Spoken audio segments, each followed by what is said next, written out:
Continuing with my trend of creating unique decks that no one's probably ever seen before is the Koa'ki Meiru Bujins.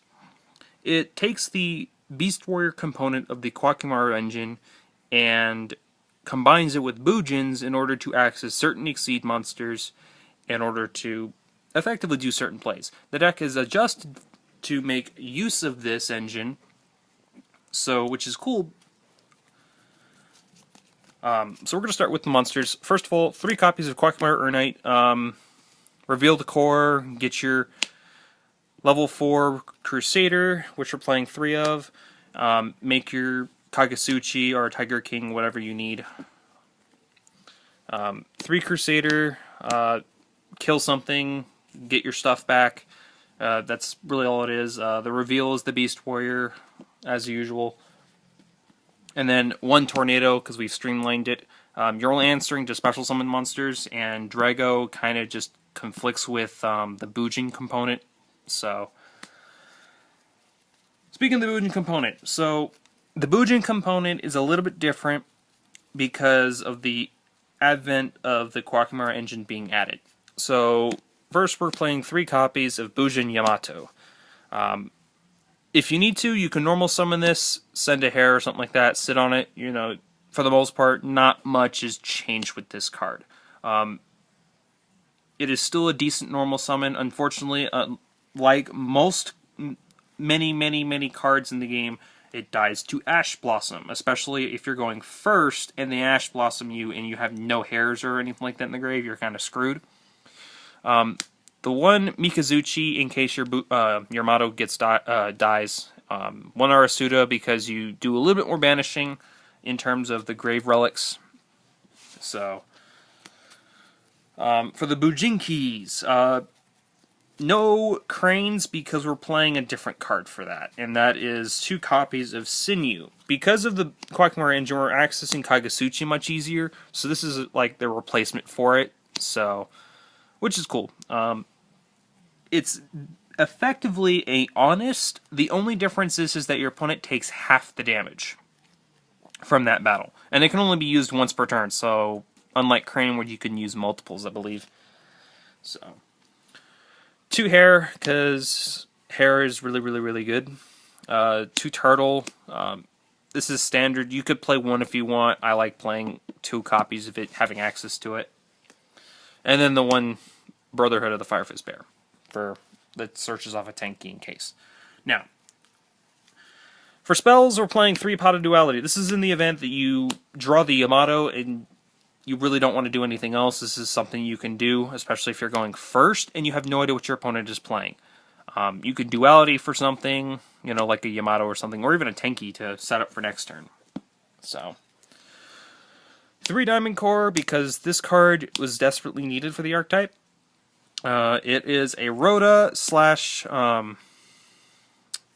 protection for the Koa'ki Meiru portion of the deck, especially if you activate this to search, you can immediately banish it, and then for the rest of the turn, none of your Koa'ki Meirus can be destroyed in any way, which is cool because you know, for example, cards like Bottomless, when it was still prevalent, if you had this effect live, your opponent couldn't Bottomless any of the cards you summoned, unless it was like an extra deck monster or something. But not to mention, Crusader can pick it back up, and you can activate multiples in a turn, so. And then the 2 Dead spell, because this card is so useless, it's not even funny. But you have to play it, because it requires you to reveal. 3 Tenki, and then the 1 Tensu, because who doesn't want to have a Kagasuchi with a Yamato sitting next to it? To get searches and mills. 2 Bujin Carnation. This is much more live than people think, just because of the amount of banishing you do. And it's a 1 card, rank 4. So, 2 copies of Forbidden Chalice, because I like negating monster effects, and this is like really good. Because of the way the card works, so Ash Blossom doesn't destroy the monster, it just negates the effects. So this is no different, really. You can use it on like a quick fix or something, or even a double helix when it's summoned, just so they can't, you know, summon monsters off of it. 2 Twin Twister, the 1 book. This is flipping monsters down to prevent them from being linked away. Unfortunately, most times it's tokens that are getting linked away. And then 2 Horn of the Phantom Beast because they're cool traps. So, and this is on a Susanoo, is really, really good. So, for the extra deck, 3 copies of Susanoo. You probably will never make the 3rd, but I've always made at least 2 in good portions, especially in Bujin in general, so having the 3rd is always nice.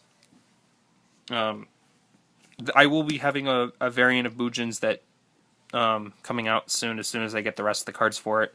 2 Kagasuchi, because it only requires Beast Warriors, and the Koa'ki Meiru Beast Warrior portion of the deck can access this, so it is instant access to it, so you can send like a hare, turtle, or something like that, and it gets buffed. The 1 Amaterasu, just in case you need it, the 1 Tiger King, and the 1 Diamond Dyer, because it's got good interaction with Diamond Core. Silent Honor Arc against Link monsters. Dark Rebellion, just 2 copies of it, just filler really. Erebos, Crooked Cook, Anti-Luminescent, and Black Ship. So this profile is a little bit slower, or a little bit shorter, because you've already seen the Koa'ki Meiru portion of the deck, and Bujins are pretty standard for the most part.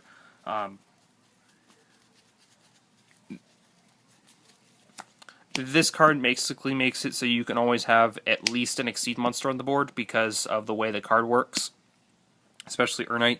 So, like I said, this is more theory-based than anything. I've done some testing with it. You can try other things, or even scrap it all together. But following the trend of creating decks that are really, really, really unique, or have really good concepts is what I like doing, so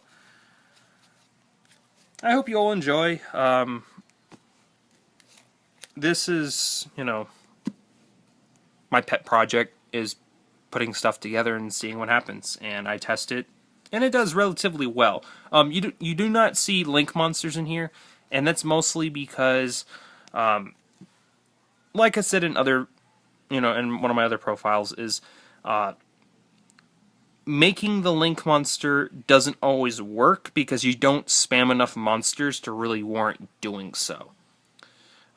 This deck, you basically summon an Exceed monster and you sit on it, or you're like summon Yamato and do nothing. So, and even if you could make Mrs. Radiant to use it, you wouldn't really want to, because it would only be getting Urnites back, and once you've run out of Crusaders or targets, you're pretty much screwed. So, thank you for watching, and I'll see you guys next time.